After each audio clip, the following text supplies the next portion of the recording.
जलसा टाइम्स में आपका बहुत स्वागत है। मैं हूं रईस मलिक। दोस्तों, नगीना में एक महिला ने अपने परिजनों पर आरोप लगाते हुए कार्रवाई की मांग की है।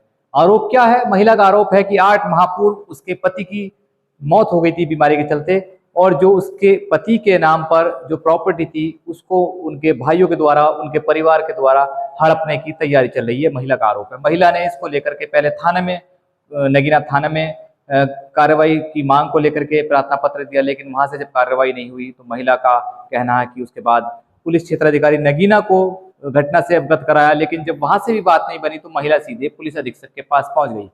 महिला ने पुलिस अधीक्षक से न्याय की गुहार लगाई है, लेकिन पुलिस अधीक्षक की ओर से भी कार्रवाई न करने का महिला ने आरोप लगाया है। महिला का यह भी आरोप है कि उसके पति की फर्जी वसीयत उसके परिजनों ने बना ली है। महिला का ये आरोप इसलिए है क्योंकि जिस वसीयत पर जो सिग्नेचर उसके पति के दर्शाए गए हैं वो उसके पति के असल में है ही नहीं। महिला का ये दावा है। महिला का कहना है कि उसके जो शौहर हैं, उसके जो पति हैं, वो इस तरह से सिग्नेचर करते ही नहीं थे। वो सिग्नेचर में कुछ और लिखते थे, जबकि जो सिग्नेचर उस पर दर्शाए गए हैं उस पर कुछ और लिखा गया है। महिला ने क्या कुछ कहा हमसे, आइए हम आपको सुनवाते हैं। यहाँ मैं नगीना पहुंचा हूँ। नगीना के पंजाबियान का है। एक महिला हमारे साथ मौजूद है। उनके शौहर का कुछ समय पहले इंतकाल हो गया, स्वर्गवास हो गया।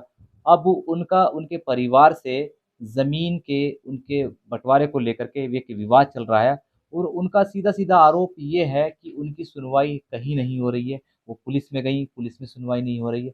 उनके ये भी आरोप हैं कि पुलिस से उनके जो परिवार के लोग हैं, उनके जो शौहर के परिवार के लोग हैं, वो पुलिस से हमसाज होकर के, जो राजनीतिक लोग हैं नगीना के, उनके साथ मिल करके, पुलिस से हमसाज होकर के उनके जो जो उनका हक है उसको मारा जा रहा है, उसको दबाया जा रहा है। उनको इंसाफ नहीं मिल रहा है। ज़्यादा जानकारी के लिए उनसे बात करते हैं कि पूरा मामला क्या है। जी, आपका आपका नाम क्या है? मेरा नाम गुरु सर। अच्छा जी, आप क्या पूरा मामला आपका चल रहा है? पूरा मामला बताइए। देखिए, मेरे पति का देहांत हो गया। वो बीमार थे, कैंसर पीड़ित थे। अच्छा, आपके पति का क्या नाम है? मेरे पति का नाम शोएब अनवर था। अच्छा अच्छा। और वो बीमार थे। उनका देहांत हो गया जनवरी में 2025 में। अच्छा। उसके बाद मतलब उनकी बीमारी के चलते हुए हमने अपने जेठ को बिठा रखा था। सुहेल अनवर नाम है उनका, अपनी दुकान पर। हमारी दुकान है यहाँ पत्ते वाली गली में, पंजाबी अच्छा। में। अब हमारे यहाँ इद्दत होती है। इद्दत के बाद हमने उनसे बातचीत करी, पहले पारिवारिक लोगों से ही करी सबसे। तो उन्होंने इसमें ब्लेम लगाने शुरू कर दिए कि मतलब दुकान जब खाली करेंगे, जब इतना सारा कर्ज है, उन्होंने 20 लाख रुपए की मांग रखी है कि वो दीजिए तब हम आपको दुकान वापस करेंगे। जबकि कर्ज कुछ नहीं था। सारे बिल सब कुछ उन्हें दिखा दिया गया है, कोई कर्ज नहीं। सारे लोगों से बातचीत भी कर ली, कर्ज उनका कुछ नहीं था। उन्होंने अपने जीते जी सबका कर्ज खत्म कर दिया था। अब मैंने FIR करी, फिर जब पारिवारिक लाभ नहीं मिला, मतलब थाने पहुंची आप? हाँ, अच्छा अच्छा। आप अपनी बात शुरू रखिए। FIR करी। तो पहले तो थाने वाले सब फेवर में ही थे, लेकिन अच्छा। बाद में जिसमें पॉलिटिक्स लोग मिल गए, उन्होंने पुलिस से अपनी तालमेल बिठा के उन लोगों को कर लिया अपने। वहाँ से कोई हमें ऐसा जवाब नहीं मिला जिससे हमारा मसला हल होता। फिर CO के यहाँ भी गए, वहाँ से भी कोई हल नहीं हुआ। फिर मैं 5-6 बार SP के यहाँ भी जा चुकी। शुरू में तो SP सर ने मुझे बहुत अच्छा आश्वासन दिया कि हम इसे हल कर लेंगे, सारी कार्रवाई हो गई। अब मैं जब भी फ़ोन करती हूँ तो वो ये कहते हैं कि आपकी जांच चल रही है, CO के यहाँ जाइए। मैं CO के यहाँ गई तो CO साहब ने ये कहा, कप्तान साहब के यहाँ आपकी फ़ाइल पड़ी हुई है, आप वहाँ जाइए। लास्ट टाइम आप कप्तान साहब से आपकी बात कब हुई? मेरी कप्तान साहब के यहाँ लास्ट टाइम बात हुई थी, अभी 4 सितंबर को फ़ोन करा था मैंने उन्हें। तो उन्होंने ये कहा कि वो आपकी फ़ाइल यहीं पर है साहब के पास, अभी साहब छुट्टी पर है। अच्छा। मतलब कहीं बाहर हैं, किसी भी उसमें होंगे। लेकिन वहाँ से कोई भी ऐसा जवाब नहीं मिला जिससे मुझे कोई इंसाफ मिले। फिर इन लोगों ने मेरी दुकान पे एक फर्जी कागज़ बनवा रखा है, जो कि बिल्कुल फर्जी है। जिस तारीख में इन्होंने बनाया, उस तारीख में शोएब अनवर जो थे वो इस कंडीशन में नहीं थे कि वो घर से बाहर जाएँ। और वो कहीं जाते ही नहीं थे किसी के साथ। वो तो मेरे साथ ही, अगर टॉयलेट भी जाना है तो मुझे ही लेके जाना है। वो किसी के साथ कहीं नहीं जाते, वो फुल डिपेंड मेरे ऊपर ही थे। लेकिन इन्होंने, जब मैंने FIR करी तो इन्होंने थाने में भी यही बात कही कि हमारे कुछ नहीं है, सब इन्हीं का है।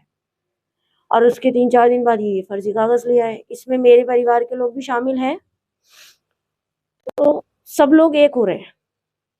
ये 16-17 लोग थे जो मेरे घर आ गए मुझे अकेली को दबाने। मेरे साथ इन्होंने मारपीट भी करी, मेरे बच्चों को भी डराया धमकाया। आपके कितने बच्चे हैं? मेरे 2 बच्चे हैं, अच्छा। एक बेटी है एक बेटा है। बेटी 9 साल की है, बेटा 8 साल का है।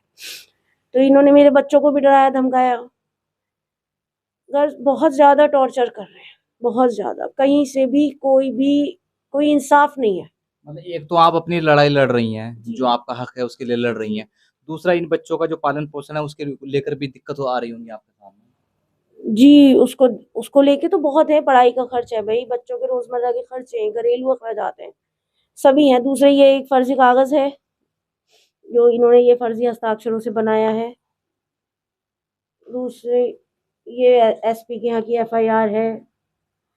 ये मेरी दुकान है जो मेरे बेनामाशुदा है, मेरे मियाँ के नाम है। ये रजिस्ट्री अच्छा, मैंने जो दुकान है जिस पर विवाद है, जिस पर वो जी कर्ज बता रहे हैं, जी जी तो वो आपके शौहर के नाम वो है? रजिस्टर्ड है मेरी, उस पे रजिस्टर्ड तो है। किसी का हक ही नहीं है। वो तो मेरे अच्छा बेटे की अच्छा। है, इसकी भाई किसी का भी नहीं है। वो तो सब मेरा है। दूसरे सब जेन्युइन है, और जो मेरा घरेलू है वो मेरी सबकी संपत्ति है। तो उसमें मेरे बच्चे भी हकदार हैं भाई, मैं भी हकदार हूँ।